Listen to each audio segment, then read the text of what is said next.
Good afternoon प्यारे बच्चों। जैसे कि आपको पता है कि हमारी थ्योरी पार्ट कंप्लीट हो चुका था और आज हम क्या है न्यूमेरिकल करा रहे हैं आपके।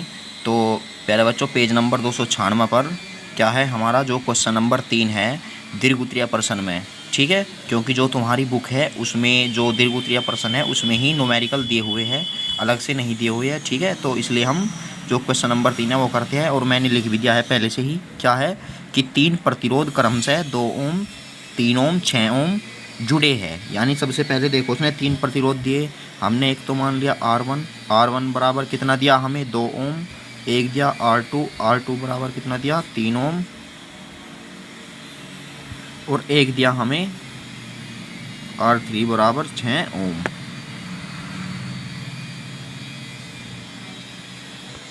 यानी R3 बराबर दे दिया 6 ओम।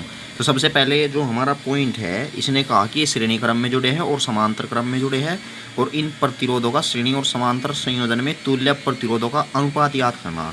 तो प्यारे बच्चों सबसे पहले हमें पता है कि जो श्रेणी क्रम संयोजन में तुल्य प्रतिरोध कितना होता है हमारा सीरीज में RS, हमने S का मतलब है यहाँ पर सीरीज, कितना होता है R1 R2 प्लस R3, ये होता है प्यारे बच्चों।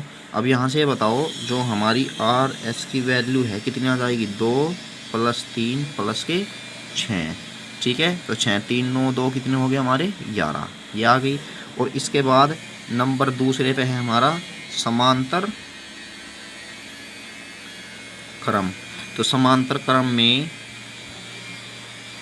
तुल्य प्रतिरोध कितना मान लिया हमने RP, पैरेलल माने होता है समांतर क्रम। ठीक है, तो 1/RP बराबर क्या होता है 1/R1 1/R2 प्लस 1/R3। ठीक है, तो यहाँ से जो RP बराबर आएगा हमारा कितना आएगा 1/2 प्लस 1/3 प्लस 1/6। तो प्यारे बच्चों यहाँ से 1/RP बराबर जब हम कैलकुलेशन करते हैं तो एलसीएम कितना आएगा यहाँ से 6 एलसीएम आ जाएगा। तो 2 तिया 6 और 3 दूनी 6 और 6 कम 6, तो 6/6। तो यहाँ से जो RP की वैल्यू आएगी कितनी आ जाएगी हमारे पास 1 ओम आंसर। ठीक है, यहाँ पे कितना होगा 11 ओम, क्योंकि प्रतिरोध का मात्रा ओम होता है। अब देखो न्यूमेरिकल में कहा गया है कि हमसे कि एक तो श्रेणी क्रम और एक जो समांतर क्रम है, इन दोनों का अनुपात कितना होगा तुल्य प्रतिरोधों का। ठीक है, अब हमें पता है कि जो RS की वैल्यू आई है हमारे पास कितनी है 11 और RP की वैल्यू 1। तो यहाँ से जो RS अनुपात RP होगा कितना हो गया 11/1। तो आई होप प्यारे बच्चों न्यूमेरिकल समझ में आ गया होगा। सिंपल ही न्यूमेरिकल था और आपको ऐसे न्यूमेरिकल की क्या है प्रैक्टिस करनी है। तो प्यारे बच्चों हमें नेक्स्ट न्यूमेरिकल दिया हुआ है, ये वाला क्या दिया हुआ है कि 3 प्रतिरोध जुड़े हुए चित्र में प्रदर्शित है। यानी कि जो हमें चित्र दिया है इसमें 1 2 3 प्रतिरोध है। ठीक है, और इसने कहा 5 ओम के प्रतिरोध में प्रवाहित धारा 1 एम्पियर है। यानी कि ये देखो जो हमारी धारा है इसने इस ओम में प्रवाहित दे दी, इसका मतलब है जब सारी धारा यहाँ से चलेगी सबसे पहले इसमें से ही तो प्रवाहित होगी। ठीक है, तो इसका मतलब कुल धारा होगी हमारी है I बराबर कितनी 5 ओम। ठीक है, और यहाँ से इसने कहा कि फिर हमसे कि 3 प्रतिरोध है, तो हमने जो R1 है वो तो मान लिया 5 ओम, R2 बराबर मान लिया 10 ओम और R3 बराबर हमने मान लिया 15 ओम। ठीक है, फिर ये मान लिया और प्रवाहित धारा कितनी आई बराबर 5 ओम। सबसे पहले देखो पहला पॉइंट है जो हमारा, इसने कहा कि 10 ओम और 15 ओम के प्रतिरोध में प्रवाहित धारा क्या है। ठीक है, यानी इनमें पूछ रहा है। तो प्यारे बच्चों आपको बता दें कि जो ये हमारे दोनों प्रतिरोध है कौन से क्रम में है पैरेलल में है, क्योंकि पैरेलल है समांतर क्रम। ठीक है, क्योंकि एक कट यहाँ पे लग गया एक कट यहाँ पे, तो इसका मतलब है इन दोनों के बीच में जो विभवांतर है वो तो रहेगा हमारा समान। लेकिन जो धाराएं है जो हमारी ये 1 एम्पियर की धारा है इसमें भी और इसमें भी क्या है, ये हमने मान ली I1 और इसमें होती है I2, क्योंकि समांतर क्रम में हमें पता होता है कि जो धाराएं है धाराएं असमान और विभव समान होता है। अब ये बताओ यदि हमें इस परिपथ का एक तो कुल प्रतिरोध, ठीक है, और इस परिपथ की हमें कुल धारा, क्योंकि हमें पता है कि दोनों परिपथ में कितनी धाराएं प्रवाहित होगी कुल, क्योंकि यहाँ से 1 एम्पियर की आई और 1 एम्पियर इसमें से पार होकर जब यहाँ पे आएगी तो 1 एम्पियर ही दोनों में प्रवाहित होगी। तो इसका मतलब है हमारे पास कुल धारा मिली हमें। ठीक है। और हमें क्या याद करना है, इसका कुल प्रतिरोध याद करना है। तो यहाँ से हमारी क्या है, कुल वोल्टता निकल जाएगी। तो सबसे पहले हम यो काम करते हैं। तो क्या है, चूँकि 10 ओम तथा 15 ओम कौन से क्रम में, हमारे समांतर क्रम में है, तब इनका तुल्य प्रतिरोध। तो हमारा जो तुल्य प्रतिरोध होता है समांतर क्रम का क्या होता है, आर। हमने मान लिया आर डैश है, ठीक है। तो क्या होगा, 1 कितना है ये, सी डायरेक्ट लिख रहा हूँ मैं, वैल्यू छोड़ो अब, 1/10 प्लस के 1/15। अब दोनों का जो एलसीएम है कितना आएगा, 30। तो 10 × 30 और 15 दूनी 30, 3 और 2 कितना होता है, 5/30, 5 × 30। तो यहाँ से जो आर डैश की वैल्यू आएगी हमारे पास कितनी आएगी, 6 ओम आ गई। क्योंकि 6 ओम किस लिए आई, क्योंकि ये हो जाएगा 1/6 और 1/r डैश है, तो आर डैश बराबर किसके होगा, 6 ओम के। तो ये मिल गई हमें। अब इसके बाद में बताओ, हमारा 10 ओम 15 ओम का कुल प्रतिरोध मिल गया, ठीक है। और आई बराबर कितनी हमारे पास, धारा 1 एम्पियर। तब क्या है, क्यू आर के बीच, देखो सबसे पहले हम क्या याद करते हैं, क्यू आर के बीच वोल्ट था। तो क्यू आर के बीच कुल वोल्ट था। तो कुल वोल्ट था बराबर हमने कितनी मान ली, वी, ठीक है। तो V बराबर, या से कुछ और नाम दे दो, V1 मान लो उसको, ठीक है। तो V1 बराबर क्या हो जाएगी, I, क्योंकि कुल धारा प्रवाहित होगी इस परिपथ में, और इसका कुल प्रतिरोध कितना है, R डैश। तो यहाँ से जो V1 है, I की वैल्यू कितनी, 1 और गुणा कितनी हमारे पास, 6, ठीक है। तो इसके बाद 6 कम 6, तो कुल वोल्ट तक कितनी होगी हमारे पास, 6 वोल्ट। तो यानी कि इस परिपथ की टोटल वोल्टता मिल गई हमें 6 वोल्ट। तो तब इसने कहा कि हमसे, एक तो 10 ओम में, क्या कहा कि 10 ओम के प्रतिरोध में धारा। अब ये बताओ, जब हम 10 ओम के प्रतिरोध में धारा ज्ञात करते हैं, ओम के नियम से क्या आएगा हमारा, V1/R2। क्योंकि देखो इन दोनों के जो, ये दोनों परिपथ है, दोनों के बीच में वोल्टता तो सेम ही है, जो हमारी 6 वोल्ट आई, ठीक है। लेकिन प्रतिरोध कितना है, 10 ओम है, और हमें इसमें धारा निकालनी। देखो हमारा इसका कुल वोल्टता मिल गई, कुल प्रतिरोध मिल गया। तो जब हम धारा निकालते हैं तो 6 कितना होगा, 10, तो कितना आ जाएगा, 0.6। तो आई होप प्यारे बच्चों ये समझ में आ गया होगा आपकी, ठीक है। तो क्या हो जाएगी, 6.6 एम्पियर। और इसके बाद में हमसे क्या पूछा है कि 15 ओम के प्रतिरोध में प्रवाहित धारा, ये हमने मान ली I1, ये कितनी होगी, I2। अब वोल्ट तो क्या है, दोनों की सेम ही है, V1, ठीक है। और बट लेकिन प्रतिरोध क्या हो जाएगा, R3, ठीक है, क्योंकि R3 तो मान रखा हमने। तो 6 कितना है हमारे पास, R3 की वैल्यू 15। तो पॉइंट लगा के तार ली 0, तो 15 चौका 60, तो क्या आ जाएगी, 0.4 एम्पियर। तो प्यारे बच्चों आपको समझ में आ गई। तो हमने इनमें धारा निकाल दी सबसे पहले। अब जो हमारा सेकंड पॉइंट है, सेकंड पॉइंट में क्या कहा गया है हमसे, देखो सेकंड पॉइंट में कहा गया है कि पी क्यू और पी आर के बीच विभवांतर। देखो पी क्यू और पी आर के बीच विभवांतर ज्ञात करना है। तो पी क्यू और पी आर, देखो पी क्यू के बीच में हमें विभवांतर ज्ञात करने के लिए हमारे पास ये भी है, प्रतिरोध भी है और प्रवाहित धारा भी है। तो डायरेक्ट हम क्या करते हैं, पी क्यू के बीच, देखो यहाँ से पी क्यू के बीच विभवांतर। तो जब हम पी क्यू के बीच विभवांतर निकालते हैं तो V बराबर क्या हो जाएगा हमारा, I/R1, ठीक है। क्योंकि जो हमारा ये विभवांतर है, यहाँ से इस पी क्यू के बीच में निकाल रही है, तो इसको हम क्या लिख लेते हैं, यहाँ से V2 मान लो इसको, ठीक है। तो जब हमने V2 मान लिया इसको, तो V2 बराबर क्या होगा हमारे पास, I कितनी, 1, और R1 की वैल्यू कितनी है, 5। क्योंकि कुल धारा कितनी हमारे पास आई, तो 5 एकम 5 वोल्ट, ठीक है। तो ये आ गया। अब इसके बाद में हमसे पूछा है कि पी आर के बीच विभवांतर। अब ये बताओ, पी आर के बीच विभवांतर ज्ञात करने के लिए हमारे पास कुल धारा भी है, कितनी है, 1 एम्पियर। क्योंकि देखो जो हमारा एक परिपथ है पी और आर के बीच में पूछा है, तो हमारे पास कुल धारा भी है, और अब हमें क्या चाहिए, कुल प्रतिरोध भी चाहिए। तब पी आर के बीच क्या निकालना, सबसे पहले कुल प्रतिरोध, ठीक है। कुल प्रतिरोध हमने क्या मान लिया, R। हमें पता है कि देखो इसका कुल प्रतिरोध तो 6 ओम आया था और 5 ओम ये हैं, तो क्या हो जाएगा हमारे पास 6, ठीक है, और प्लस के 5 ओम, तो कितना आ जाएगा 11 ओम। क्योंकि प्यारे बच्चे बताओ, जो हमारा इनका तुल्य प्रतिरोध है और जो ये है, ये कौन से क्रम में हमारे, कौन से क्रम में है, ये श्रेणी क्रम में हो जाएगा, यानी इनका तुल्य प्रतिरोध है ये, ठीक है। तो जब हम इनका क्या है तुल्य प्रतिरोध निकालते हैं तो श्रेणी क्रम में क्या होता है 6 प्लस के 5 बराबर 11, तो तब जो वोल्टता होगी V बराबर क्या आ जाएगी IR। तो यहाँ से जो V बराबर IR होगी, I की मान है 1 और कुल प्रतिरोध कितना तुल्य है 11, तो क्या आ जाएगी 11 वोल्ट। और देखो नंबर जो थर्ड पॉइंट पूछा गया है, हमें क्या पूछा गया है, तुल्य प्रतिरोध। अभी निकाला मैंने, तुल्य प्रतिरोध कितना आया था हमारा 11 ओम, तो यही हमारा आंसर होगा। और जिसकी समझ में नहीं आया हो वो एक बार क्या है वीडियो को पॉज करके या उससे पीछे करके दोबारा समझ ले और लो। इसका वर्क करने के लिए इसका स्क्रीनशॉट ले सभी बच्चे, ठीक है। तो हम चलते अपनी नेक्स्ट वीडियो में। तो प्यारे बच्चों, जो हमारा नेक्स्ट न्यूमेरिकल है ये है कि दिए गए चित्र में पी क्यू के बीच प्रतिरोध ज्ञात कीजिए, यानी पी क्यू के बीच हमें तुल्य प्रतिरोध ज्ञात करना है, ठीक है। तो आपको बता दें तुम्हारी बुक में यहाँ पे पी क्यू दिया हुआ है, तो आप इसे यहाँ पे कर लेना, ठीक है। इंपॉर्टेंट क्वेश्चन है, ऐसे न्यूमेरिकल आ जाते हैं बोर्ड एग्जाम में।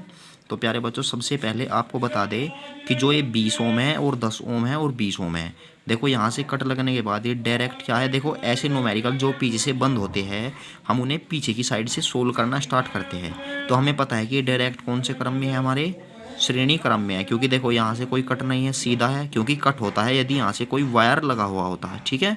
तो यहाँ से चले हम यहाँ और यहाँ, तो हमने देखा कि ये और ये और ये कौन से क्रम में है, समान श्रेणी क्रम में।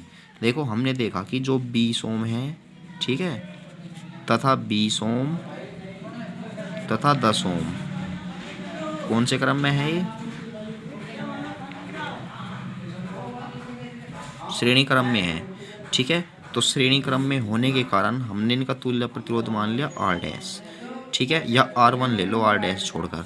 तो हमें पता है कि श्रेणी क्रम में जो तुल्य प्रतिरोध होता है हम डायरेक्ट क्या कर देते हैं, उन्हें जोड़ देते हैं। तो 20 और 20 40 और 10 कितना हो जाएगा हमारे पास 50 ओम, ठीक है प्यारे बच्चों। अब ये बताओ जो हमारा ये चित्र है, यानी हमारा तुल्य प्रतिरोध आ गया। देखो मैं आपको यहाँ पे डायग्राम बना देता हूँ, इससे बाद में ये हो गया,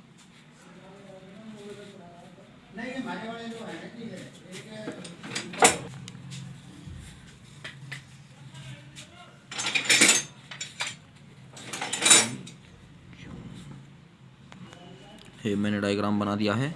देखो जो पी क्यू है, देखो हमारा ये 10 ओम है जू का तू, ठीक है, ये भी 10 ओम है हमारा जू का तू, और ये कितना है हमारे पास 30 ओम है जू का तू। अब हमें पता है कि इन और इन का, क्योंकि यहाँ पे कट लगा हुआ है, ठीक है, तो कहाँ पे इन दोनों तीनों का जो हमारा तुल्य प्रतिरोध आया है कितना है, ये 50 ओम, ठीक है प्यारे बच्चों।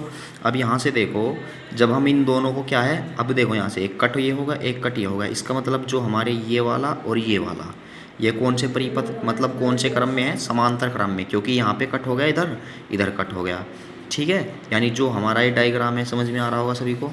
तो इसके बाद हम देखते हैं कि जो हमारा 30 ओम है और तथा 50 ओम है, ये कौन से क्रम में, हमारा समांतर क्रम में है। और समांतर क्रम में हमने तुल्य प्रतिरोध कितना मान लिया R2। अब हमें पता है कि समांतर क्रम का जो फॉर्मूला होता है हमारा ये होता है, ठीक है मेरे बच्चों।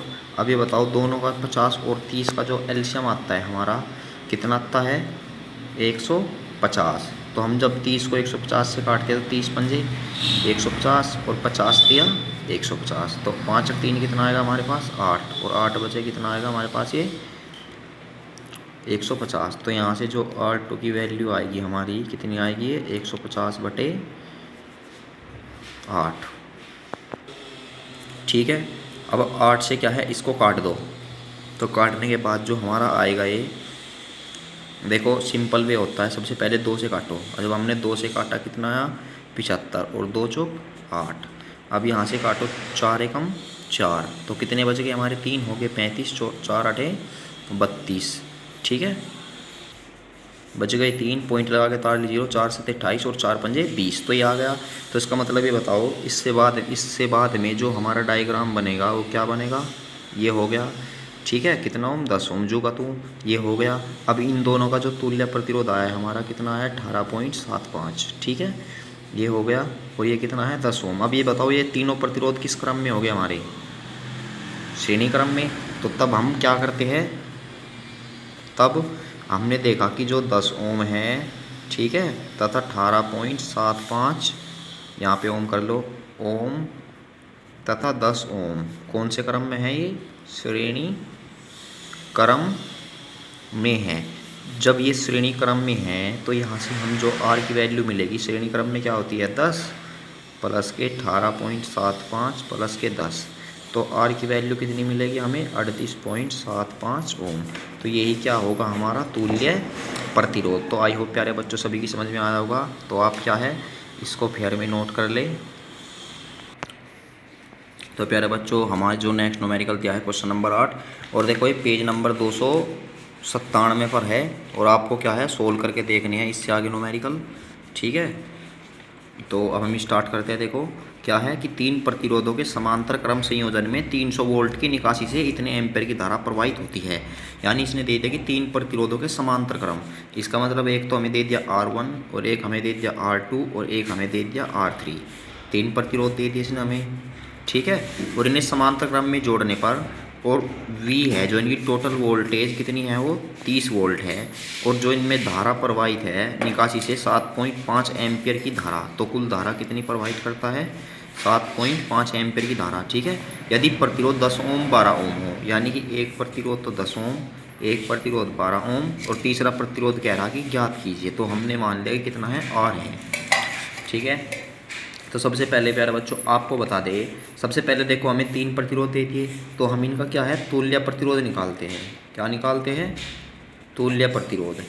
कहीं में समांतर क्रम में तुल्य प्रतिरोध, हमने मान लिया तुल्य प्रतिरोध कितना इनका R, वो है R डैश। ठीक है, क्योंकि R1 R2 हमने माने हैं।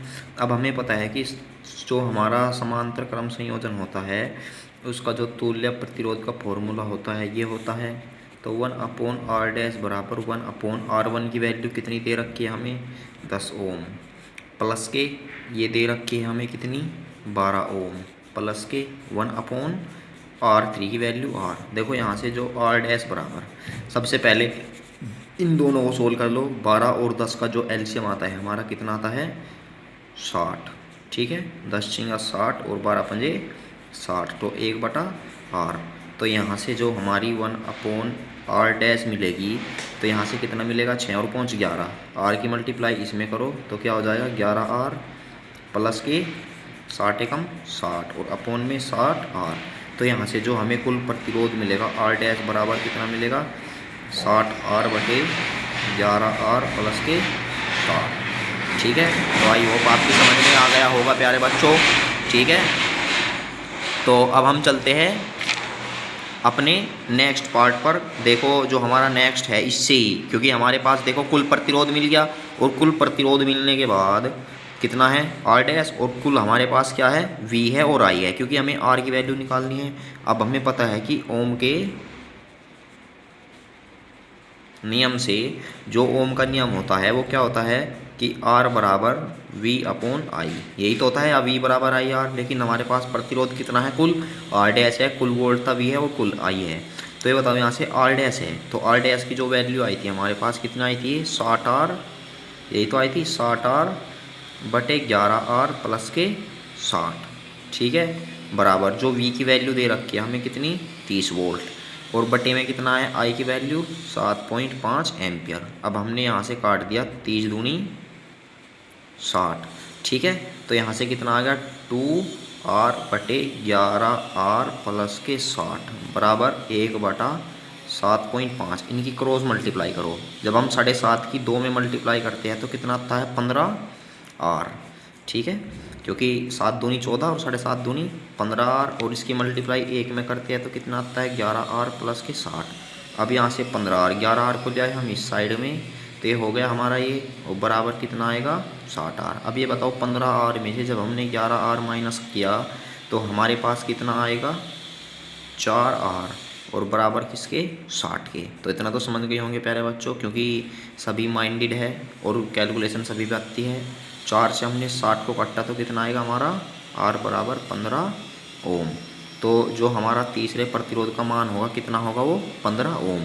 तो प्यारे बच्चों सवाल बहुत ही सिंपल था।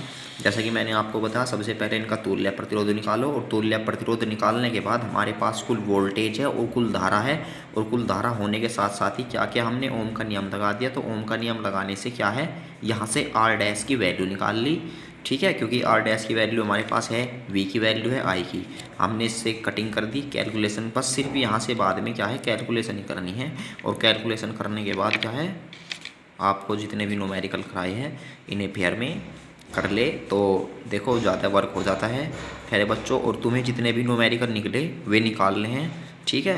तो मिलते हैं हम अपनी नेक्स्ट वीडियो में। Thanks for watching.